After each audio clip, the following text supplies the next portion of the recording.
Hey there, Starseeds! Welcome to Beyond the Cosmic Table. We're a group of friends from different cultures, backgrounds, and beliefs. We gather around our table and initiate honest and open conversations on how energy and frequencies influence what we create around us. By expanding awareness, we're able to journey with practical guidance leading to our highest awareness and conscious living. So, take a seat and join us at our table.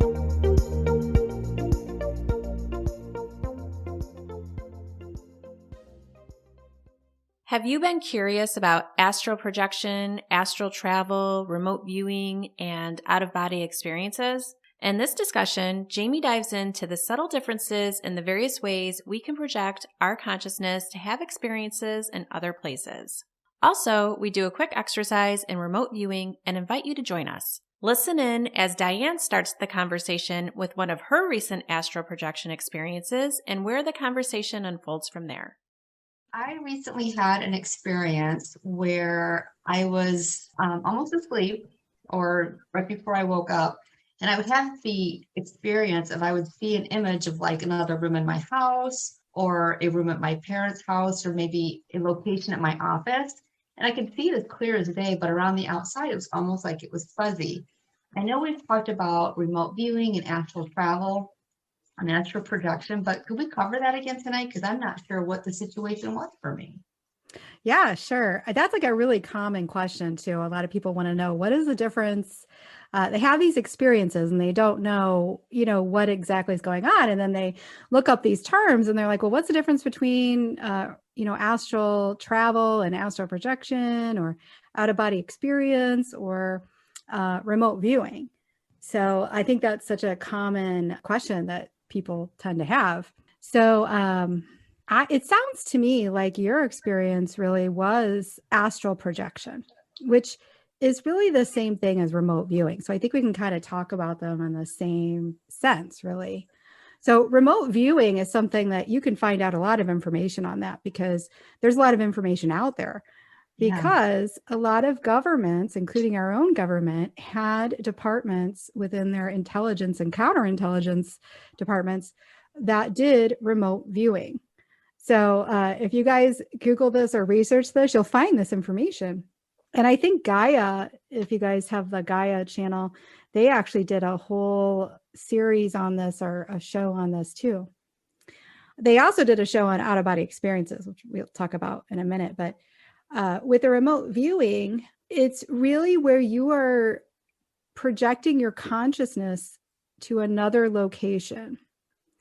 So if you think about your physical body can't go to another location without some form of transportation, but your mental body, your mind can go. You can send your consciousness, you can focus your consciousness of the higher mind anywhere. Not just on Earth, but anywhere in the planets and the star systems, anywhere. So that is what remote viewers did. So the government found that there were certain people that were prone to this ability where they could send their consciousness somewhere else. And they started to see the possibilities of how they could use this for intelligence operations.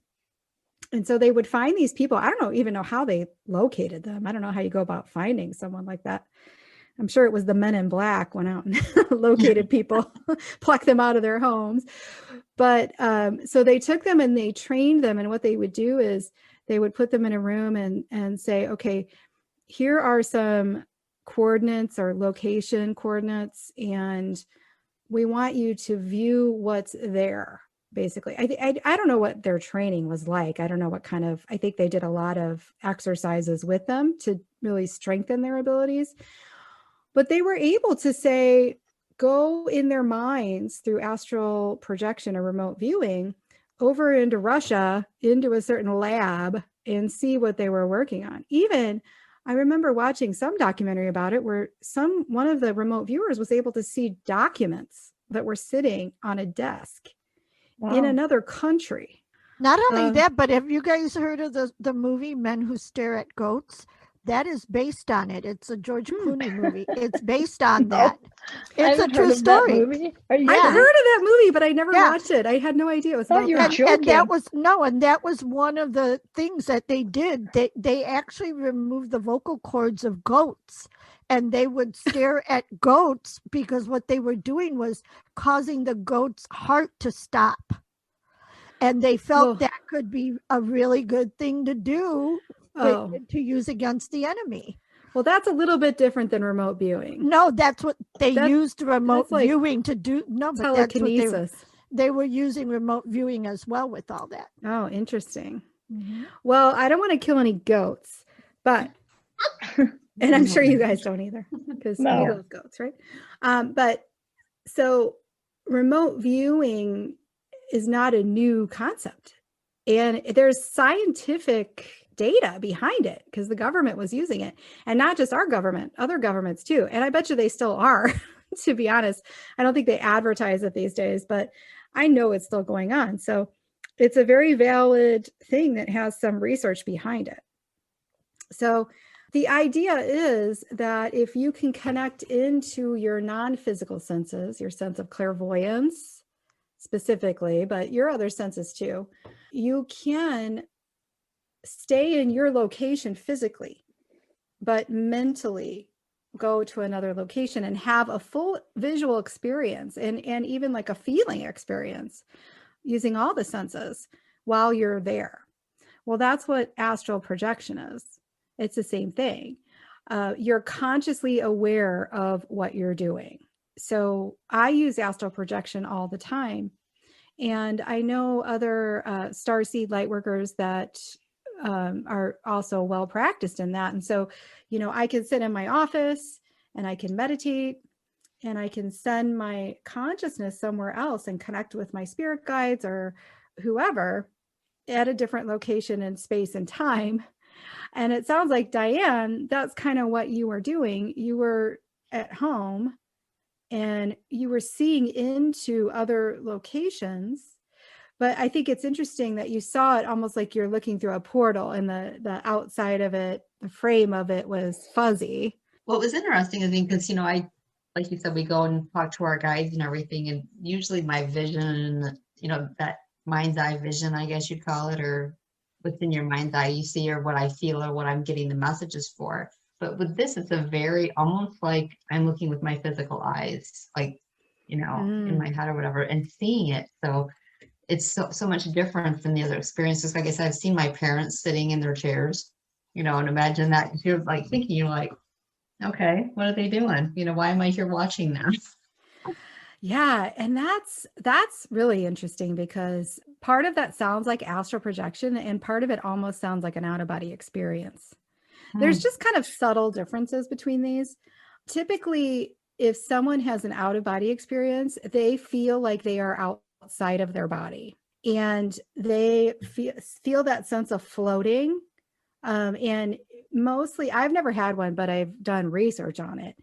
And what I've found through reading and studying about this is that it's pretty common that people that have an out-of-body experience, they will typically be going to sleep or in their sleep state, and they'll hear a loud noise, almost like a thunderclap or something like that, a boom. And then the next thing they know, they will be floating above their body, typically. And so most people will think, oh my gosh, I died, because that's what we think of, as the floating above the body. We've all heard of that when you die, which I'm sure would snap me right back into my body because I'd be like, what the heck is happening? And then if they can stay without the fear, if they can just know this is what's happening, they can do all sorts of cool things with an out-of-body experience. So you could go through the roof of your house, go floating through the sky, basically. And it's really your astral body that's doing this, and you can go and come in the roof of your parents' house and see them sitting in their chairs. So that is more how you would describe an out-of-body experience. Yours sounds almost like a little bit of both. I mean, you didn't really feel like you left your body, but you were feeling very present in the other location as you're witnessing what you're seeing. But also with astral projection, it feels like that too. You could feel very present. Like if I connect with my guides through astral projection and I go into a higher dimension, it's very vivid.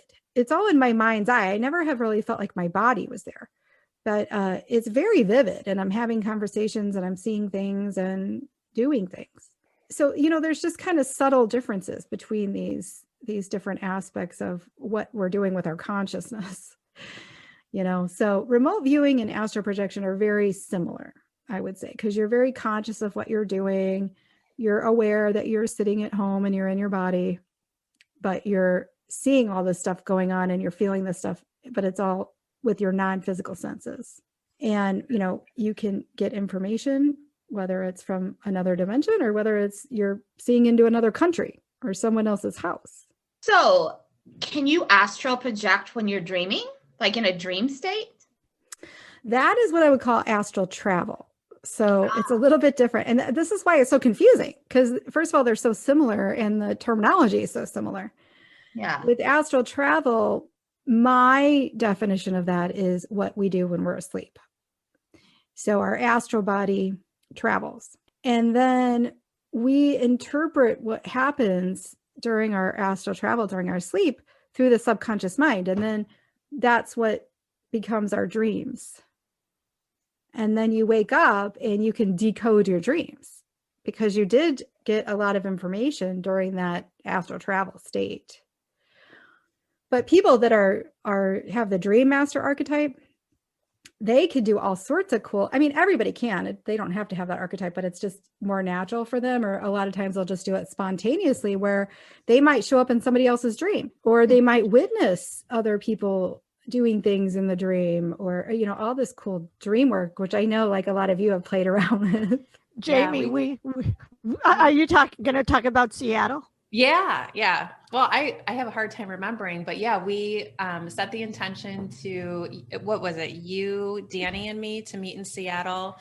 And was it a color, or we were supposed to have some sort of... I wanted, you guys were supposed to meet me there. And in your dream.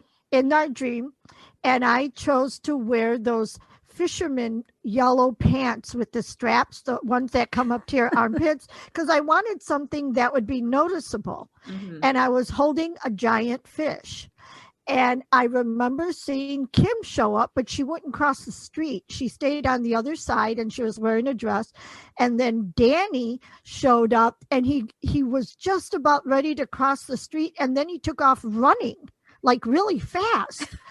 And then when we saw each other, the first thing he said was, "I saw you with something, wearing something yellow, but then I got scared and I ran away." I'm like, yeah, no shit. That was cool. Yeah. Did you have an experience with it, Kim? Well, I was, remember? So I think I saw something, or I don't remember, like either you saw something that I had... gosh, it was so long ago. You brought up the yellow also. Did I bring up the yellow? Yeah, you both remembered yellow. And then I had like a sign or something, and maybe it was flowers or something, and I don't know. I wish I could. I don't remember. We should have written it down. It was fun though. Did we document it? I think we documented it. We probably did. I'm sure somebody did. Everybody was like taking notes all the time. But this is a great thing for anybody, any listeners out there to play around with this. It's so much fun, is to meet up with somebody in your dreams. Mm-hmm. Yeah. I feel like with the astral travel, like what you guys are talking about, it's something where you set the intention before you go to sleep. Yeah. And then it becomes more of a passive event. Whereas remote viewing and astral projection are definitely more of your consciously, you have an intention and you're consciously doing this, and you do it through the imagination, because the imagination is the energy of the third eye. And so anytime you're going to do remote viewing or astral projection, you need to get that energy flowing through the third eye. So you might, sometimes people get very successful with this by having a certain procedure that they do, or certain steps that they do, or visualizations that they do to get it going. And then they can visualize the location or be there. You know what we did once, James, is we had Avani and her twin boys and her husband, and then Rose and her daughter, were over, and I had my nephew over and Jesse. So there was a whole group of us. And with the remote viewing that I was taught, you give the people who are going to be doing the remote viewing a series of numbers. That's it. None of those numbers have anything to do with anything. It's merely to make your brain switch. And all the mothers left the house and went somewhere in Huntley, somewhere. And the kids didn't know where they were going, if they were walking or anything. And the kids had to draw what they were picking up. And they were picking up park benches. They were picking up a bullseye, because of course the mothers went to a bar and started doing something with darts. So there was a bullseye there. And I think somebody drew a gazebo. Yeah, that was really cool that they were able to pick up on a lot of that stuff. And then we did it again with the kids, and we had somebody leave the house. Well, actually the kids didn't know if they were in the house or out. And the kids came back with a drawing of a longhorn, the color blue. It was very cold and it was green. And I had put ice in a green cup and put it on the top of a blue car with Texas license plates. I mean, That's these are amazing. kids that were 12, 13 years old, 8 years old, they were young, and Well, they're no better at it training, when they're young. and no training at all. It was They don't great, need it right? when they're young. That's so interesting. I love that story. I just want to say, like, I've never had an out of body experience. It sounds really cool, but it also sounds a little freaky, Right. And I don't know if any of you guys ever had an out of body Yeah. experience. Abby, you have? Oh yeah, I've had all of those. Yeah, where you're out of your body and you see yourself there. Yeah. Yeah, you see yourself in the bed. Yeah. Well, I Mhm. remember watching, I think it was on Gaia, and it was all about Robert Monroe. And he actually was an older gentleman, and this was, I mean, it was like in the 1940s or something like that when this first started happening to him. So he was spontaneously having these out of body experiences, which I think that's kind of how it goes. But he had no idea what was going on. First time it happened, he thought he died. And he, really didn't know what was happening. And he went and got tests and mental tests and physical tests and everything to see what was wrong with him, and couldn't figure it out. Well, it kept happening to him. So he ended up writing a book about it. And for him, he was like some kind of executive in the corporate world or something. And so he wrote this book knowing that he might be the laughing stock, by writing about this kind of stuff. But he still did it. And then he had people approaching him saying, I had the same experience. And then he started to research it. Then he opened an institute where he hired quantum physicists and technology people, because he wanted to learn more about why this was happening, but also he was curious, could you induce an out-of-body experience? And so that's why he had all these engineers and physicists and things like that. And so I think they were working with different sound frequencies and things to see if they could induce. Well, here he is with all these physicists and engineers who really aren't into the esoteric stuff, and they start having out-of-body experiences. Well, each and every one of them that talks about this in the documentary talk about this very spiritual aspect to this, and how they really gained so much enlightenment and consciousness through this out-of-body experience, because what they found is they were transcending their physical limitations, and they were connecting with their spirit guides through this and higher consciousness. And they were being shown things around the universe that they wouldn't have known otherwise, and getting firsthand experience. So, and so now they still have this institute. Where is it, Abby? I thought it was upstate New York or Virginia. It Yeah, was it's one of upstate. those. The Monroe Institute. I know The Monroe exactly. Institute. Yeah. Yeah. A couple of my clients actually went there. They've gone there several times even. I have a friend that went there. Yeah, and had some cool experiences. So, I don't know if you guys have read that book by the Dr. Eben Alexander, Proof of Heaven, where he was a neurosurgeon that actually had a brain situation where he died. And that's an afterlife experience. But a lot of what you were explaining as far as out of body experience, like the spirituality, all of the things just similar to this businessman that went through the same thing.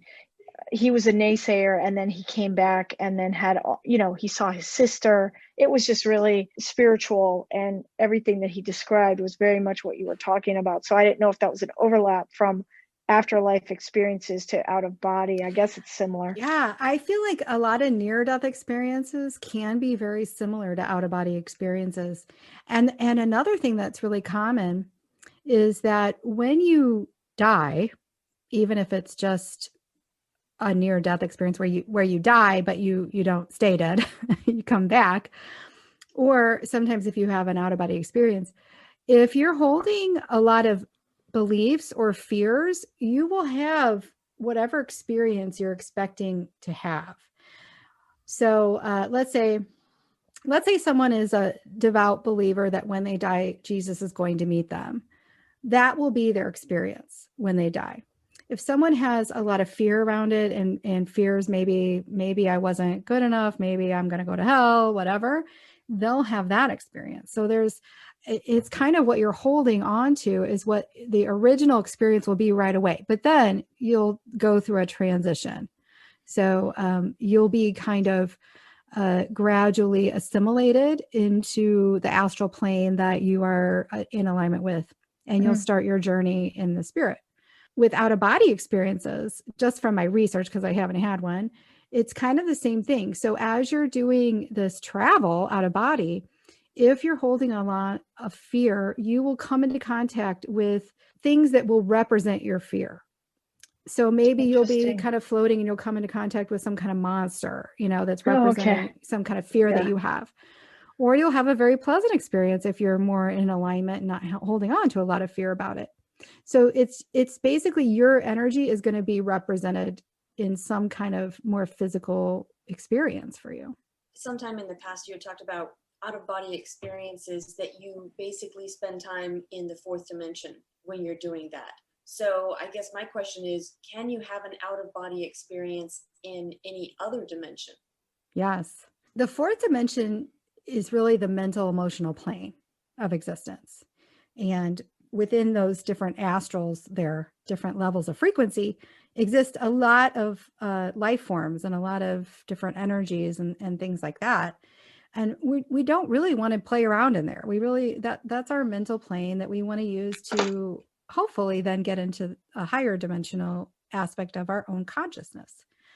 So people that would have an out-of-body experience that would sort of resonate in that fourth dimensional plane will have various experiences depending on their dominant energy that they hold, their dominant vibration. So if it's someone who's depressed or in despair dominantly, and they happen to have an out-of-body experience just spontaneously, they may have a very dark experience. It's just like an acid trip. If you're in a good state of mind and you have an acid trip, maybe it'll be really fun. But if you're not, it could be very creepy. Well, remember when somebody in our group, goes unnamed, who did not want to have any kind of experience at all, and she came back with she heard the boom, she had the experience of being lifted up out of her body, she got spun around, she felt these hands on her. She was so afraid because she felt the hands were evil or something really bad. Again, her own perception of the fear going into that experience. And here we were all hoping to have something similar, and she has at no time would ever want to have this experience, and it happened to her. Yeah. That was pretty funny, actually. I know. Yeah. I think I'm pretty in my comfort zone with just doing the astral projection versus like an out-of-body experience, I feel like. But I think they're all cool. It's just you have to kind of know it's good if you can eliminate the fear and just know that you can have some really pleasant experiences with that.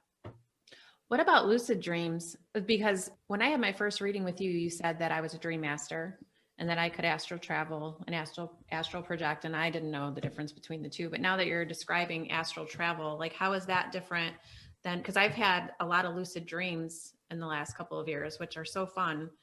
How is that different than astral travel? Like, what's a lucid dream compared to that? Well, with lucid dreams, I would say that the setting in your lucid dream is still a construct of your subconscious mind. So, are you saying, wait, versus astral projection or Astral out of body? travel. Like, I guess I'm still confused over astral travel. So astral travel is and lucid dreaming. and lucid I see what you're dreaming. saying. Yeah. Yeah. So astral travel is what we're all doing during our sleep anyway. Okay. A lucid dream is so our dreams are basically a construct that our subconscious mind forms for us. And the things that show up in our dream have meaning and messages. So whatever work we're doing on the astral plane during our sleep, whether it's connecting back in with our higher self or our spirit guides, and we're always in a state of planning and getting a preview of what's coming and getting a preview of what we may need to transmute as far as in our own minds, in our own limiting beliefs and things like that, or we're getting answers to our questions in life. But for whatever reason, and I don't know why, I mean, why can't it just be literal and straightforward? I don't know. But what happens is we get all this information on a higher level through our astral travel during our sleep. And then our subconscious mind gives us all these symbols, and settings in our dream. So that's happening. So that's the structure. But when you're lucid in a dream, that structure is there, but you're interacting with it in a way that is much more aware. So usually in a dream, you're so immersed in it that you don't even realize it's a dream when you're dreaming it. You're just in it and it's an unfolding as it will. But with a lucid dream, at some point, you have the awareness, this is a dream and I'm having a dream right now. And the cool thing about that is when you have that lucidness, you can alter what's going on in the dream. So you can actually manipulate the events in the dream. And that is a precursor for very high level manifestation skills in the real world, real waking life. Because our dream world is really the same as our waking life. So in our waking life, we're so involved in the drama and what we feel is our reality. But we're really our higher selves dreaming this reality. And when we become lucid in this reality, it's like becoming lucid in a dream. We see like, oh, I can change this. I have influence over this.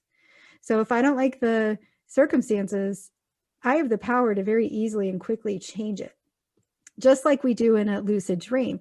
So someone who is able to start having lucid dreams, it means that they are starting to tap into that power in their waking life. And then they see like, oh, I see how this is connected. I see how I can do this. And now I don't feel like I'm just immersed in this reality. I'm the influencer of it. That's really cool. So I was thinking, when we would get together in person, we would do a lot of psychic development kind of exercises and things like that. And one of the things we did was a remote viewing exercise. So I thought it'd be kind of cool to do that again. And so anybody who's listening can do this with us. So what I did, I took an object and I put it inside of a bag. And on the outside of the bag, I drew a symbol.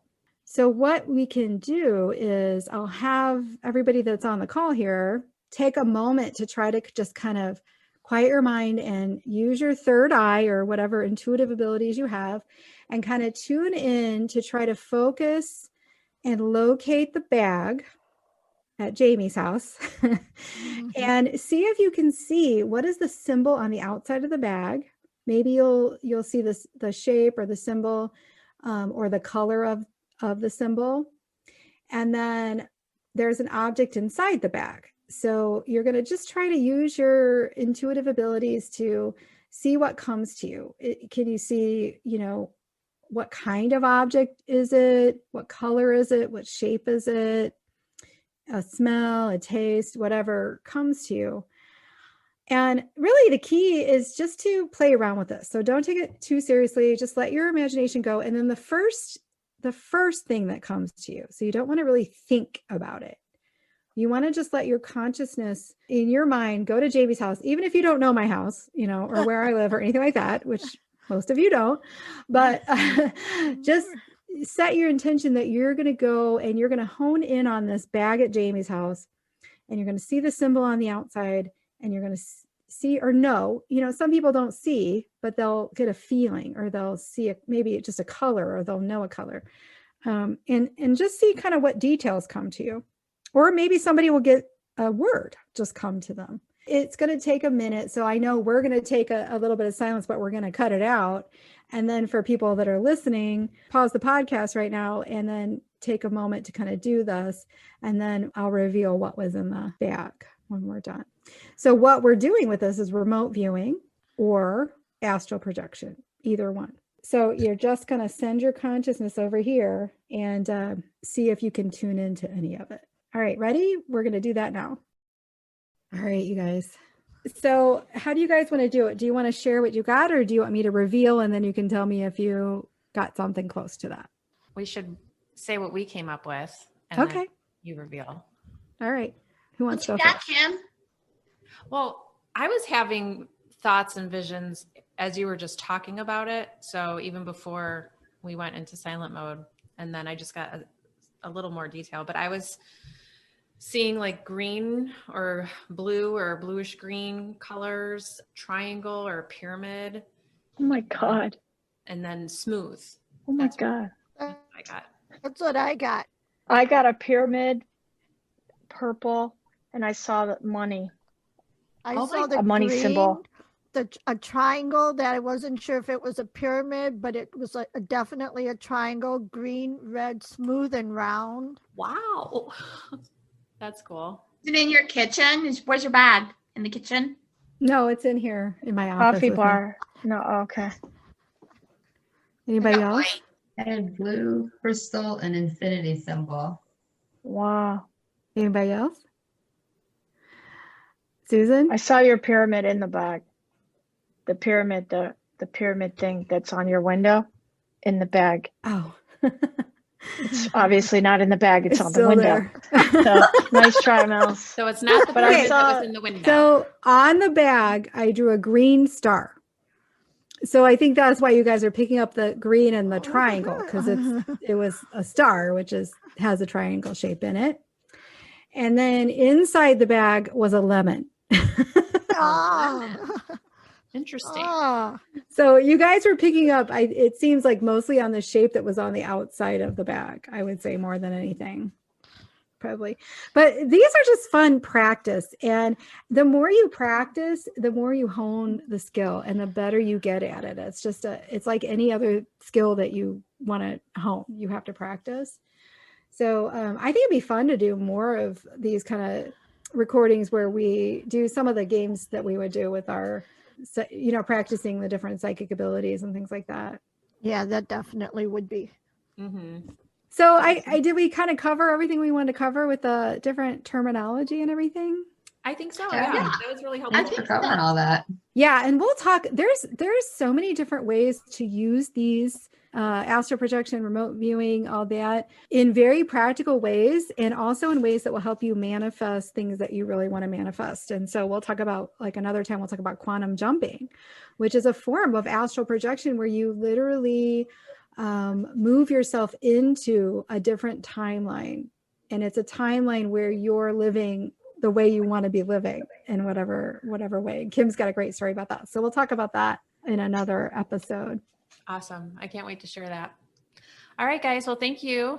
Thanks, Thank everybody. you, everybody. Thanks, everybody. Thank you. So, did you pause the podcast and attempt to use your intuitive abilities and direct your consciousness to see or know what was on and inside the bag?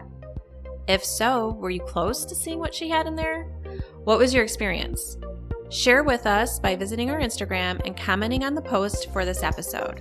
As always, we appreciate you tuning in, and if you have any ideas for future discussions, let us know. Shoot us a DM on Instagram at Beyond the Cosmic Table. Until next week, have a great week.